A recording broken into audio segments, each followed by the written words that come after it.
Hi, everyone. This is acyuta-bhava from Nightlight Astrology. Happy Monday. Today, we're going to take a look at all of the biggest transits of the week. It is a really packed week full of a lot of pretty dynamic astrology. It's, to be frank, I think this is one of the, more dynamic astrological transits of the year that we're going through this week. So we'll take a look and sort of refresh on it. Just to remind everybody, I am taking a little bit of time off here at the beginning of the year. Might be a little sporadic. The videos, usually it's Monday through Fridays. You might see that a little sporadic this week, and maybe next I'll try to update here or there. But I'm in the middle of finishing up a bunch of reward recordings from my Kickstarter campaign, which was very successful thanks to all of you. So big thank you again. So that's kind of where I'm at lately. I hope you're all doing well, and that this first month of the year is has been positive for all of you. Let's take a look at what's going on right now. And I have, some transits, but also maybe some practical advice about how to deal with some of the transits that are happening. The next couple of days are real triggery. I say that because we have to go as the moon goes, right? So the moon is in the sign of Mars, a fire sign, and a tropical sign. Let's break down what tropical and what fire bring together. Fire as an element was considered the subtlest of all elements. So there's an association with physical fire in the fire element, but it's also this very subtle energy that was thought to exist on the highest strata of the elemental spheres prior to reaching the sphere of the moon. And that means that you could almost say that the way I like to think about fire is that if you get that sudden intuitive light bulb moment that immediately springs you into action, and behind it is the intention to will something to be, that's a lot like the element fire. So there's a lot of animating, initiating, sudden action. Now the suddenness comes from the sign of Aries, the tropical sign, coming from the word tropos, which is like a turning point. So in the next 2 days, we have the moon in a cardinal fire sign or a tropical fire sign. So it's like pivotal, dynamic, energetic, action-oriented moon. And it's the sign of Mars, of course, the god of war. So why is this important? Because of what Mars is doing this week. So you've got Mars going into the conjunction with Uranus. Now, that conjunction is going to perfect on Wednesday, the 20th. That's Inauguration Day here in the US, which has a lot of astrologers, a little nervous. So, and rightfully so. Like considering everything that's been going on, and I'll talk about this more in a minute, but this is a very volatile sort of flashpoint for Mars. You have Mars culminating, this is about 12:15, 12:30, Eastern time. So, it's right around the time where inauguration is actually happening, and you've got a culminating anaretic moon in that degree. Remember earlier, not too far before that, let me just back up a little bit here, and this is on Wednesday, the 20th. If we're backing up just a little bit further, we're going to see, even the 19th, right, into the 20th, late in the evening of the 19th, Tuesday evening, you can see the moon going through a square to Pluto right there. So that's a very dynamic, cathartic energy. And at the same time that the moon in the cardinal tropical fire sign fixed, the temple of Mars, Mars is in the conjunction forming with Uranus while the moon is also squaring Pluto. So tomorrow night, Tuesday night, very dynamic energy in the sky into Wednesday morning and through the day on Wednesday. So those are the major transits of the week. Now, the other thing that's of course very dynamic about all of this is that this conjunction forming between Mars and Uranus is also happening at the same time that Mars and Uranus are going through square to Jupiter and Saturn. They're very, very close. When they're within 3 degrees, that means they're involved in the story as well. We're also going to see the sun starting to get in on the story by tomorrow. So the sun enters Aquarius, and then we have a pretty powerful lineup of 3 planets in Aquarius in the first 7 degrees, while Mars and Uranus is at the 6th degree of Taurus. So you got the Aquarius Taurus axis really, really lit up. Look at those whole sign houses in your birth chart to see where the action might be. Topically, right? That's going to be the simplest way to see, okay, what area of my life is being impacted here. Now, it does, the other thing that we have to remember here is that even though you've got Mars in Aries, by Wednesday, then excuse me, I'm just all over the place. The moon is in Aries, but then on Wednesday, the moon will get into Taurus. And when it's in Taurus, it's exalted. It's a first quarter moon, though, which means it's a very dynamic. And what is the nature of a square? The first quarter moon is a square. It's Mars-like. So there's a lot of Mars energy in the air. The moon and the sun are going through this pivotal point in their cycle. Remember that the cycle started with a Sun-Pluto conjunction, which in the US right now is a picture. It's a perfect picture of the transfer of power and the contentiousness that has existed around it in general. So that is going to be amplified again, as you can see a couple of other things happening. One, the sun is going into a conjunction with Saturn. So the sun and Saturn, like the sun and Pluto, can imply the end of something solar, or the death of kings, the death of rulers, the death of dynasties. The Sun-Saturn conjunction is like the picture of an old person who's ready to pass. In fact, in the synodic cycle between planets, when the sun comes back to conjoin a planet and the planet is under the beams and combust like that, typically it's actually literally depicted in some cases as old age and the death of old age. It doesn't matter, though. It's obviously metaphorical. It doesn't need to be literal. So in some cases it could be, but you are going to see this conjunction between the sun and Saturn starting to form. And the Sun-Saturn conjunction, among other things, is just grave and serious. And it has to do with the wisdom of time and age and sobriety and maturity. It's a sobering moment. You could even call it like a come to Jesus moment, Sun and Saturn, where there's a sense of the weight of something that maybe we haven't fully comprehended in the past because of youthful innocence or naivete or denial or ignorance. The sun coming into contact with Saturn is a way of, I equate it to this.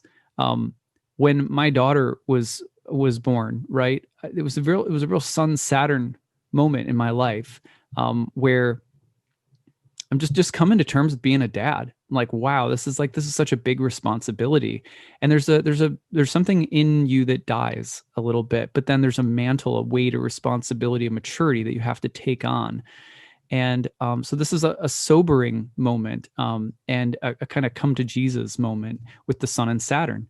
And that's happening, that's happening a little after the fact. We're going to see this perfect between the 23rd and the 24th. Well, what's happening between the 23rd and the 24th?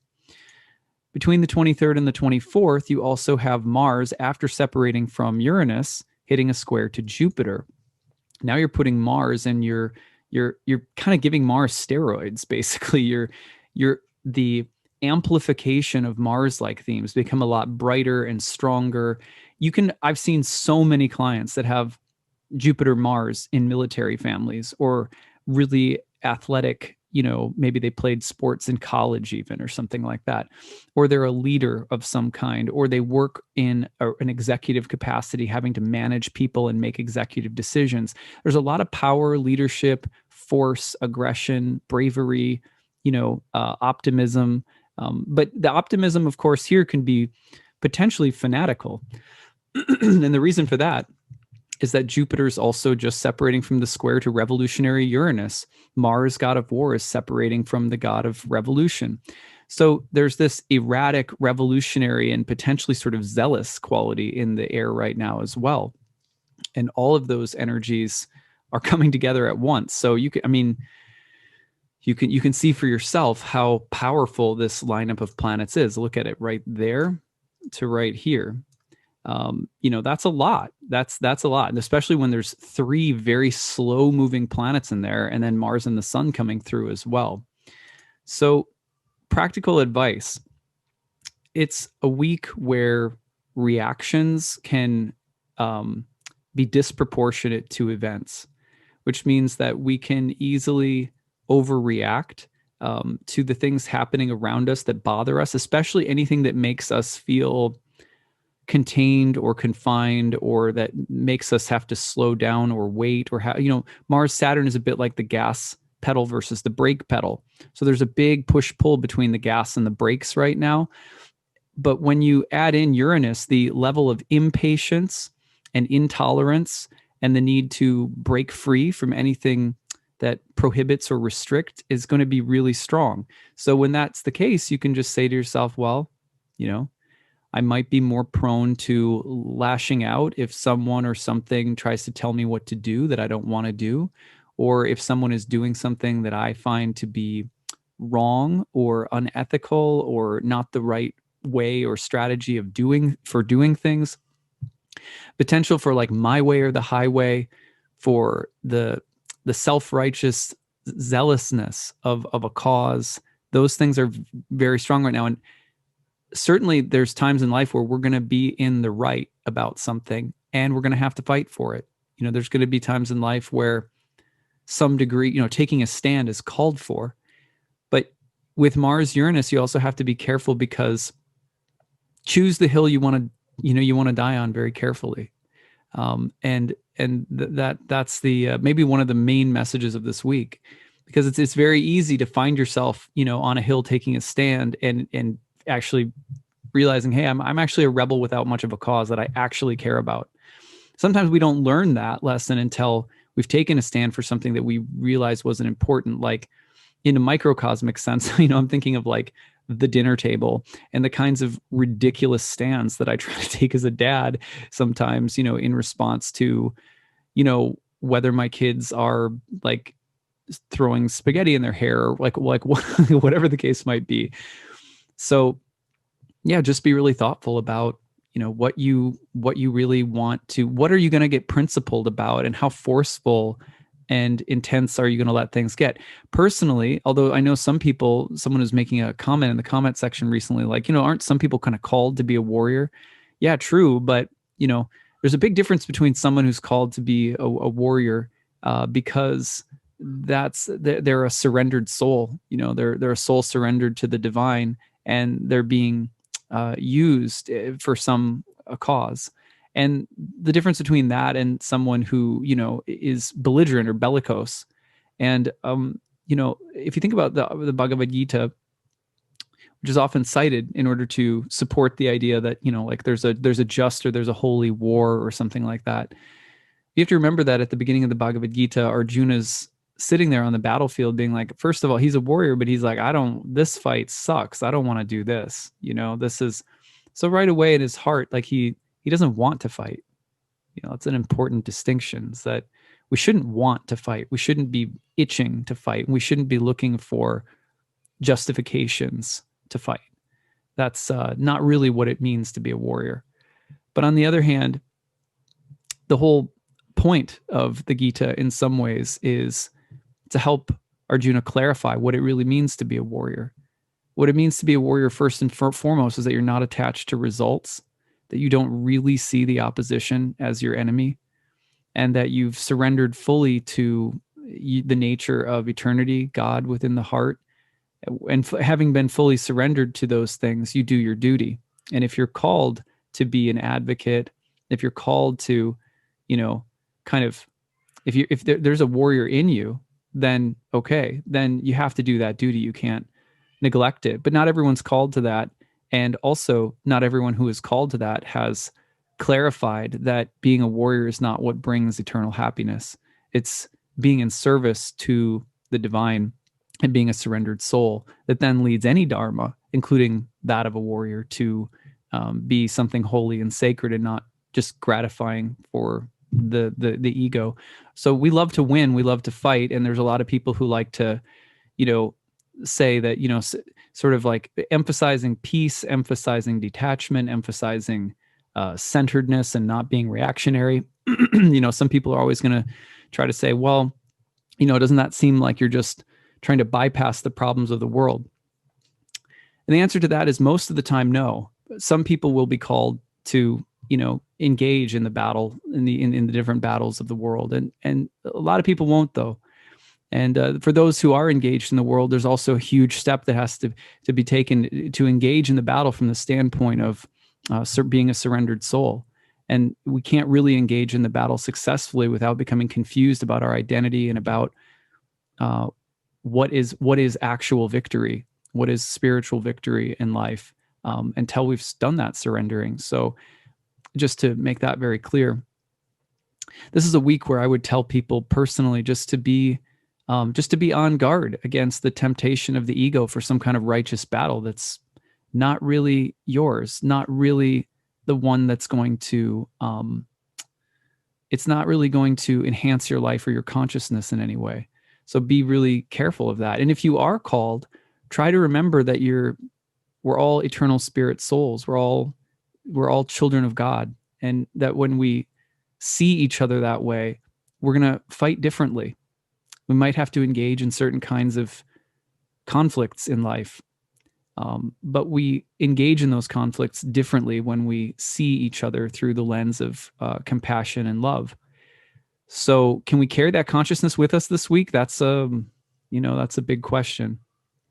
Anyway, another thing that I would be watching for is how much Mars. What I want to say is that Mars and Uranus is a bit like, like a stimulant. It's a bit like an upper, like a caffeine. I remember I would drive home when I was in school. I would drive home from Minneapolis to Michigan. My parents originally from Michigan. I grew up in the Twin Cities. They had moved back to Michigan when I was in school. So it was strange for me. I was still here. My parents were in Michigan. I'd have to drive to Michigan to go home to see my parents in a place that was never really my home. So it was a strange thing. And I used to have these long, lonely car rides all the way down around Chicago and up the side of Michigan. They lived in Ludington. And on the way, this is, I think I was probably like 20, something like that, 22, maybe 21, right around there, college and right after, when I started going to grad school. And I would stop off, and they had these little pills in gas stations that you could buy. And thank God I never died. And I don't remember what they were called, but they had like angry looking hornets on them. And they were basically like caffeine pills to just keep you awake while driving, because I'd drive through the night or I'd drive the whole way through or whatever. And and I remember, there's a few times when I was driving where I would go and I'd buy these things. I think they might even be illegal now. I don't know. Anyway, I would take these things and just I would be just so jacked listening to music. And back then I smoked too and blah, blah, blah. And so I'd just feel like, and I'll never forget, obviously in this stage of my life, I've been sober for a long time now. I'll never forget when I accidentally had something similar happen. And I went to a baseball game, and I accidentally drank several iced teas. And I, for whatever reason, this is so stupid, but I don't drink caffeine, but it just completely slipped my mind that, of course, iced teas have caffeine in them. Like, it was just the dumbest thing ever. So I drank 3 iced teas at this baseball game. I was seeing the Nats play in DC. And I got back home, and it was like I had been plugged into the wall. And and this was a Uranus transit to the sun in my chart. And that night I had all of these flashbacks to a time in my life when my consciousness was really absorbed in speed. Driving fast, getting things done quickly, caffeine. And I remembered those crazy hornet little pills at the gas station. And it was the weirdest thing. And it was like this very clear compare and contrast to what my life was like and what my consciousness was like, minus uppers, minus speed. And one of the easiest ways to navigate a Uranus transit that I've talked about my clients with for years now, especially since that evening during my Uranus Sun transit, where I had that just oh my God, I'm plugged into the wall. And it was so revealing. And one of the things that I tell my clients now is what's the best way to get the most out of a Uranus transit? Just take caffeine and uppers out of your diet for a little bit. Seriously, like if you're going through a really intense Uranus transit, it's like a fire, and you're adding gasoline to it when you take in anything that's like an upper or a stimulant. And there's not just uppers or stimulants don't just come in, caffeine. And I'm not trying to chastise people or tell people what to do, but just for Uranus transits, like don't add more than you usually do at the very least. And if you feel brave, maybe even cut down. This week would be a great week to even wean a little bit off from anything that's like a stimulant. And one of the main sources of stimulation that we take, just like a little bumblebee pill, is the news. Now, I'm not going to get into a big debate about, which media networks, the truthfulness of the media. Everyone hates the media. People feel, whatever. Not interested. One thing about the media, whatever kind of media you absorb, is that there's always breaking news. There's always a little ticker at the bottom that's streaming, right? And it's got the stocks rising and falling, or it's got the latest breaking news at the bottom, or the scores streaming, or, and the same thing really on our phones sometimes when we scroll, just constant scrolling, and there's lights and there's advertisements and there's videos and there's TikToks and there's like all this stuff. And this is a week at the very least where you'll probably do better this week if you limit the amount of that media speed, I'll call it, the media bumblebee pill. The media, I think they were called hornets actually. So that's my advice for this week, is slow down. If you can, just slow down, because the revolutionary impulse of Mars Uranus can provide the impetus to act in ways that will constitute it could constitute a breakthrough in your life. And that could be a really good thing. But what you don't want this week to turn into is, fanatical, reactionary, not well thought out, impulsivity, recklessness, even accident prone qualities. Like, for example, I'll give you a simple example. This is in my first house because I'm a Taurus rising, right? So Mars is conjoining Taurus. Mars is conjoining Uranus. Like, I can't talk today. It's because I take a few days off from doing videos and I'm just like, blah, blah, blah. Mars conjoins Uranus in my first house, and I burnt the crap out of my finger. just burnt it so bad. And I had to put all this, wrap it up in bandage and ointment and stuff like that. And you know why? Because I was frustrated during our evening prayer time that we weren't getting on with it. There's this, I don't know if you guys have this experience, but every evening in my house, we have like a bedtime routine. And our bedtime routine involves sitting in front of our home altar and lighting candles and saying our prayers and so forth. So for whatever reason, it's specifically this time of day that they just get like their jubilee booblies, and my kids go bananas. They're completely like, my one daughter's like talking to the wall, maybe banging her head on it. The other one is like just twirling madly. She might fall off the stairs. And then they're just screaming, and I'm just like, oh my God, like, why is it? The 15 minutes before bed, they just turn into berserkers, right? And so I'm so frustrated with this. And I'm like, oh my God, just sit down, like, just pray, like, I'm just like the white knuckle dad, like, you will sit down and pray. So I sit down with that mood, with that attitude, just being consumed, but letting and that's part of, like, I'm a watery person. I've got Mercury in Cancer and the Sun in Cancer. If you're a watery person, it's harder to not just take that on, to immediately just be like, well, I guess that's what I am too. But anyway, so I kind of got absorbed in it. And then I just, in this frustrated mood, I just was lighting the candles really quickly, and I just lit my finger rather than a candle. Like, literally, that's what I did. And then, I like fell back on my back, and then I was like, howling or what. I was like, oh my God, my finger, whatever.